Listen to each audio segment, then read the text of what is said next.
Hey everybody, what is going on? I hope you guys are all doing well, and welcome to another tutorial video. In this video, I'll be explaining to you guys how you can run Odoo, so let's get right into it.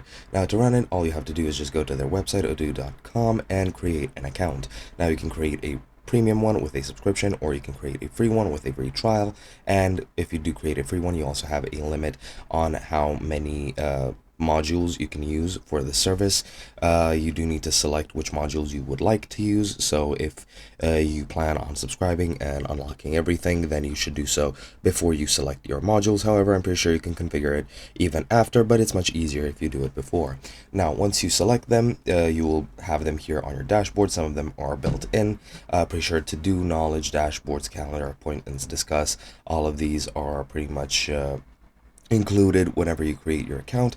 However, you also have other ones which you could select if you want to make your website for a specific purpose, such as a point of sale, where you can control which types of products you would like to sell, and of course modify your products after the fact, add new products, remove existing ones, modify them depending on the purpose of the modification, and so on and so forth. Also have accounting, inventory, website, sign, planning, and accounting.